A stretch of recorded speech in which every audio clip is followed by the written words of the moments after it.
అశ్వ సంవత్సరంలో కైలాస యాత్ర Shri Gayatri tours and travels 8977349696. అది మరి సిబిఐ ఎంక్వైరీలో ల్యాబ్ టెస్ట్లో కూడా ఏది కూడా జరగలేదు, దాంట్లో ఏది కలవలేదని చెప్పేసి స్పష్టంగా కూడా మొన్న రిలీజ్ చేయడం జరిగింది. కానీ దానిపైన ఎవరు కూడా మాట్లాడకపోకుండా ఇంకా కూడా దాన్ని కూటమి వాళ్ళు ఇంకా పెంచి దాన్ని దాంట్లో ఎటువంటిది భూమ కరుణాకరెడ్డి గారి పైన కానీ, సుబ్బారెడ్డి గారి పైన కానీ, జగన్మోహన్ రెడ్డి గారి పైన ఎక్కడా కూడా వాళ్ళ పేర్లే లేవు. అయినా కూడా వాళ్ళ చిత్రపట వాళ్ళ ఫోటోలు వేసి వీళ్ళంతా కూడా దీంట్లో భాగస్వాములే. వీళ్ళతో అందరికీ కూడా తెలుసు అని చెప్పేసి దుష్ప్రచారాలు చేసుకుంటూ ఫ్లెక్సీలు వేసుకుంటూ టీడీపీ పదే చూస్తున్నారు కుటుంబాలు.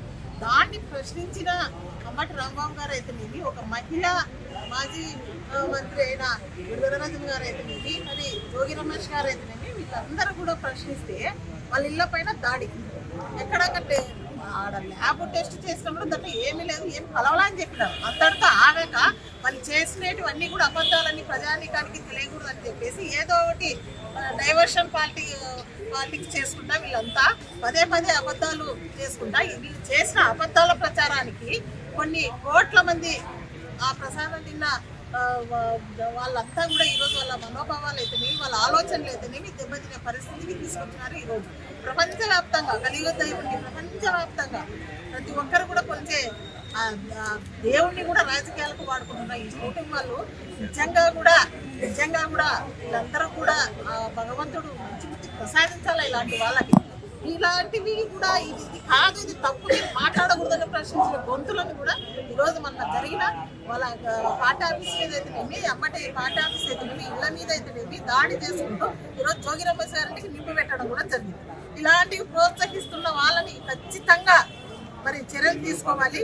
ఎవరైతే రాష్ట్రాన్ని పాలిస్తున్న ముఖ్యమంత్రి చంద్రబాబు నాయుడు గారి మీద అయితేనేమి, డిప్యూటీ సీఎం మరి పవన్ కళ్యాణ్ గారి మీద అయితేనేమి, విద్యాశాఖ మంత్రి అయిన లోకేష్ గారి మీద అయితేనేమి, వీళ్ళ మీద ఖచ్చితంగా ఆ రౌడీలను ఎవరైతే ప్రోత్సహిస్తున్న వాళ్ళందరినీ కూడా వీళ్ళది బాధ్యత కదా, అలాంటివి చేయడానికి వీళ్ళు వ్యతిరేకించాలి. ఎందుకట్లా ప్రజాస్వామ్యంలో ఇలాంటివి గొడవలు సృష్టిస్తున్నారు, ఇలాంటివి చేస్తారని చెప్పుకోవాల్సింది పోయి ఒక్కరి మీద కూడా కేసు పెట్టకుండా ఒక్కరి మీద పోలీసుల అందరినే ఇళ్లకు నిప్పంటించడము, బాంబులతో వేయడము ఏంటిది? ఇది ప్రజాస్వామ్యమా లేకుంటే ఇది రావణ రాజ్యమా? ఇదేమన్నా ప్రజలుండే రాష్ట్రమా కాదా అని మేము ప్రశ్నిస్తున్న వాళ్ళందరినీ కూడా ఇలాంటి బెదిరింపులకు. కానీ మీరు బెదిరించవచ్చు, చేయొచ్చు, మీ బెదిరింపులకు ఎవ్వరు కూడా భయపడరు. మీరు ఎన్ని కేసులు పెట్టినా కూడా పెట్టించుకోవడానికి రెడీగా ఉన్నారు. కానీ నిజమే మాట్లాడతారు ఎప్పుడైనా వైసీపీ వాళ్ళు.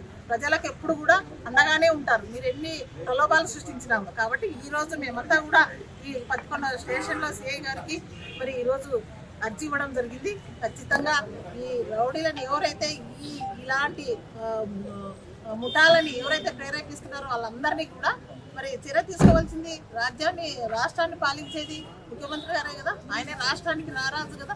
కాబట్టి వాళ్ళపైన వాళ్ళు ఎంకరేజ్ చేస్తున్నారో మళ్ళీ వాళ్ళపైన పెట్టుకోవాల్సింది పోయి ఈరోజు ప్రతి ఒక్కరి గొంతును ప్రశ్నిస్తూ ఇళ్లకు నిప్పంటిస్తే లోపల ఉన్న మహిళలు ఏ విధంగా అర్థనాదాలు ఉంటాయి, ఏ విధంగా ఒక మనిషిని మరి ఒక ఇంటిని ముట్టడిచ్చే హక్కు వాళ్ళకి ఎవరిచ్చారు? కాబట్టి ఖచ్చితంగా వీళ్ళ పైన చంద్రబాబు నాయుడు గారు, ముఖ్యమంత్రి అయిన చంద్రబాబు నాయుడు గారి పైన, పవన్ కళ్యాణ్ గారి పైన, లోకేష్ గారి పైన, వీళ్ళందరి పైన ఎఫ్ఐఆర్ చేయాలని చెప్పేసి మేము ఈరోజు మరి ఖచ్చితంగా ఎఫ్ఐఆర్ చేయాలని చెప్పేసి ఇక్కడికి వచ్చి అందరం కూడా మరి అర్జీ ఇవ్వడం జరిగింది. మేము సిఐ గారితో మాట్లాడడం కూడా జరిగింది.